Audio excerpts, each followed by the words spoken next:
Kada ovako pripremim seme peršuna pre sejanja, bašta mi svaki put buja. Stavljam u čašu 1 kašiku semena peršuna.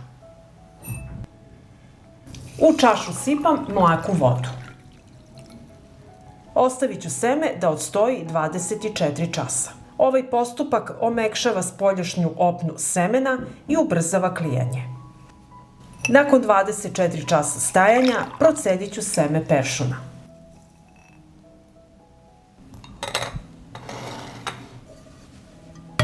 Napravit ću pastu od brašna, u šerpu dodajem 1 kašiku brašna.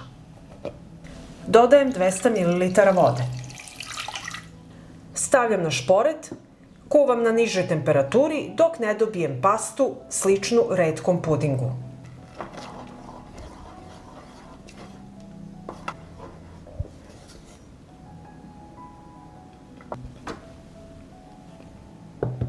Ostavit ću da se potpuno ohladi pasta.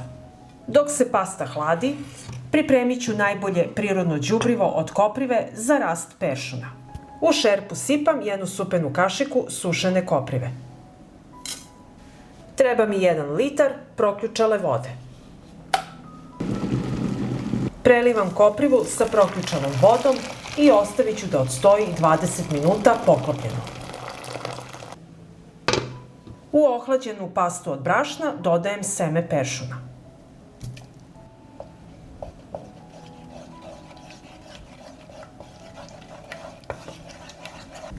U plastičnu kesu od zamrzivača stavljam pripremljenu smes.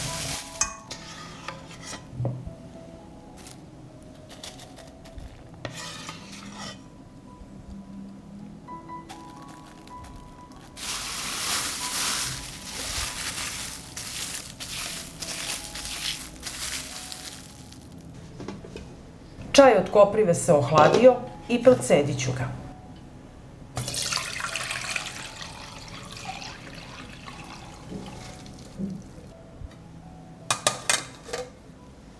Ovako pripremljen čaj razređuje se sa vodom u razmeri 1:3. Pripremili smo prirodno đubrivo i seme za setvu i idemo u baštu. Seme peršuna voli rastresitu zemlju bez grudvi. Napravit ću brazdu dubine 1 cm. Seme peršuna se seje plitko.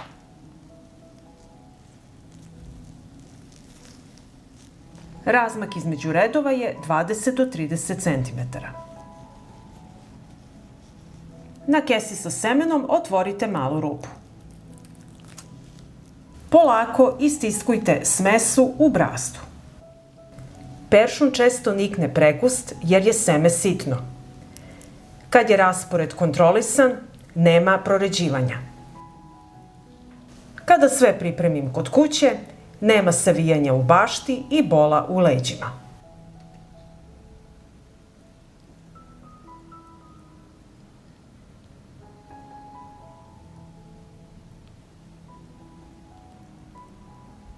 Nagrnut ću zemlju u tankom sloju.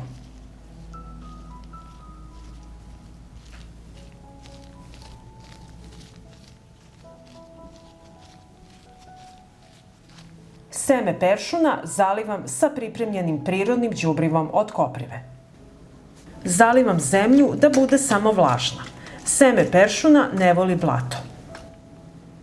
Kopriva je prirodni izvor azota. Kopriva podstiče rast peršuna i daje mu tamno zelenu boju. Ako vam se dopada ovaj postupak sađenja peršuna, ostavite mi srce u komentaru i like. Hvala vam, dragi prijatelji!